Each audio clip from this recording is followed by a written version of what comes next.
Good day, everyone, especially to you, Dr. Ria Kibir. I'm Hanna Perocho from BSHM 3A, and in this video, I'm going to discuss about the chapter 1 that talks about the introduction to the Philippine tourism laws. So for the learning objectives, we have to identify the different kinds of laws relevant to the tourism, travel, and hospitality industry, explain the concept of tourism law, enumerate important sources of tourism law, and lastly, give examples of the applications of tourism law. So for the definition of law, in its general and abstract sense, or derecho, it refers to the general concept of justice and moral principles that guides the society. And while in its specific and concrete sense, or lay, it refers to written rules created by the legitimate authorities that are enforceable by penalties. This means that it includes actual laws written by the government like traffic rules or business regulations that people must follow or they may face punishments. So we have also the kinds of law. And as to purpose, we have the first one is the substantive law. It means that this law defines the rights and duties of individuals or businesses. This law, it tells people what they are allowed to do and also what they are responsible for, like the rights to own property or the duty to pay taxes. And the second one is the adjective law. This law outlines the procedures for enforcing substantive rights. Like this means like it explains how to apply substantive laws, like the steps to take when filing a complaint in a court. So for the scope, we have the general or public law. So the first one is the criminal law. This criminal law protects society by penalizing harmful acts like theft, fraud, or harassment. Second is the international law. This law regulates relations between nations and their citizens. And lastly is the political law. This law focuses on the relationship between governments and individuals. Like this law sets rules for government actions and also the citizens' rights, like voting rights and laws to public office positions. For this, the second one is the special or private law. So this, we have the three special or private law. We have the civil law. This law governs relationships between individuals such as contracts and family matters. The second one is the maritime law. So this law regulates maritime trade, navigation, and activities at seas. Like it covers for ships, sea trade, and fishing rights in ocean and rivers. And the third one is the mercantile law. This focuses on commercial transactions. Like this law ensures that businesses operate fairly, covering areas like contracts, product warranties, and also business partnerships. The concept of tourism law. We know that tourism is defined as the custom or practice of traveling for pleasure, as well as the promotion by establishments or countries to attract tourists. Like we already know that this tourism means people will travel for fun and countries try to bring in visitors to boost tourism. So tourism law is also a set of laws and regulations that govern the relationships between tourists, businesses, and governments in the tourism sectors. It also includes rules that can protect tourists, regulate hotels, and guide tourism businesses to follow proper standards. Because in the Philippines, tourism law includes guidelines for the accreditation of hotels and tour agencies, ensuring they meet quality and safety standards. Like hotels and travel companies must follow government regulations in order to operate legally and also safely. The next one is the importance and application of tourism law. The first one is ensuring tourist safety, because ensuring tourist safety protects tourists from physical harm or fraud. And this law makes sure tourists are safe, such as requiring lifeguards at beaches and also safety checks in amusement parks. And the second one is the promoting sustainable tourism. This encourages eco-friendly tourism practices to protect natural resources. Like this law, it helps in maintaining nature, like preventing tourists from damaging coral reefs while diving. And the third one is the boosting economic development. And this creates a conducive environment for tourism investment and local employment. And this law supports businesses, helping them attract more tourists and also to provide jobs to the people.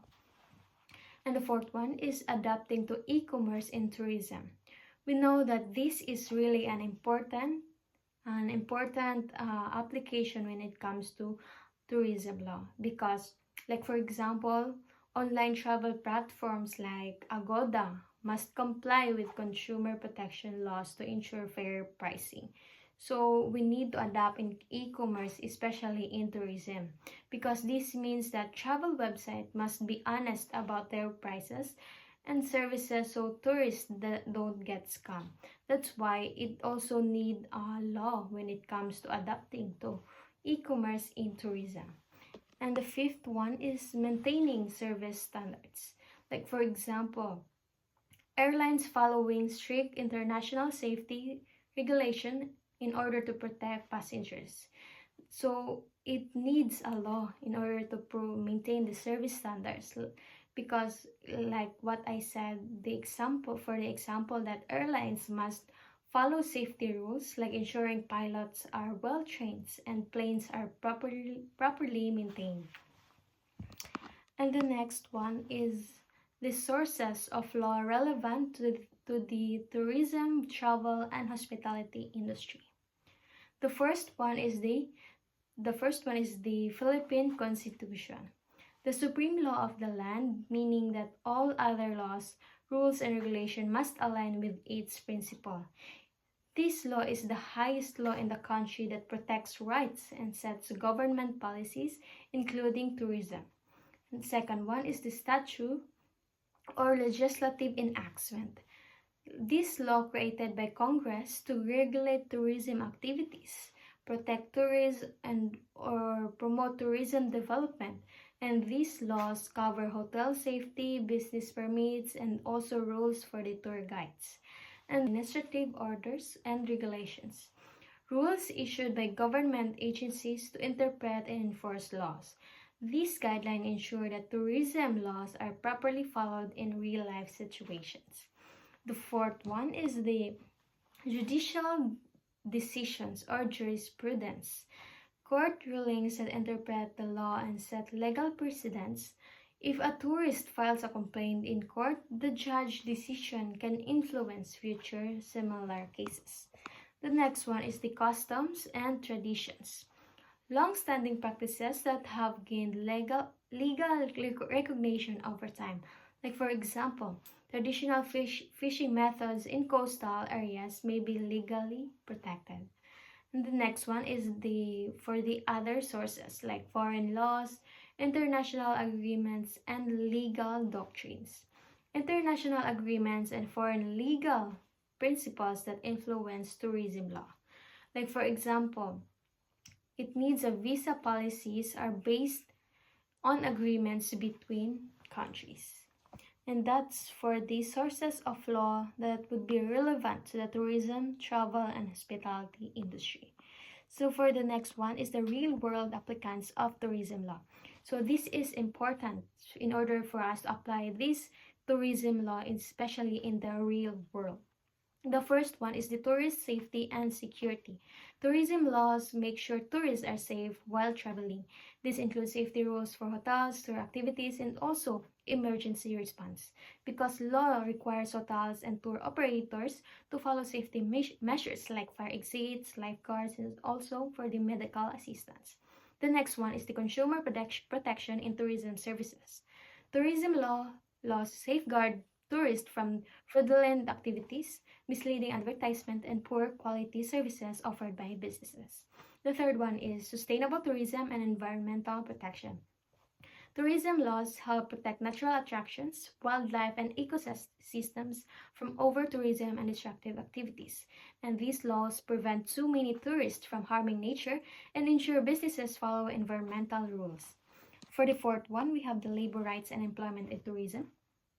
Tourism laws protects workers in the industry, ensuring fair wages and also safe working conditions and legal employment contracts. The next one is the protection of cultural and local communities. The tourism laws preserve historical landmarks, indigenous communities, and cultural traditions to prevent exploitation and destruction. The sixth one is the regulation of transportation and travel infrastructure. Tourism laws also governs airlines, public transportation, and road safety in order to ensure smooth and safe travel for tourists. And lastly, for the international travel and immigration laws. So these tourism laws regulate visas, immigration policies, and foreign visitor rights to ensure smooth and exit procedures. So now we are down for the conclusion. So we know that tourism laws are really essential in ensuring the safety, fairness, and sustainability of the tourism industry. They protect tourists from scams and unsafe conditions, safeguard workers' rights, preserve cultural heritage, and regulate businesses in order to ensure ethical practices. And these laws also help maintain environmental sustainability by preventing overdevelopment and pollution in tourist destinations. Without proper regulation, tourism could lead to exploitation, environmental damage, and unfair business practices. That's why understanding and following tourism laws create a better experience for travelers, businesses, and local communities, making tourism a responsible and sustainable industry. And that's it. That's all for my report about the introduction to the Philippine tourism laws. And again, I'm Hanna Perocho from BIS HM3A. Thank you for listening and goodbye.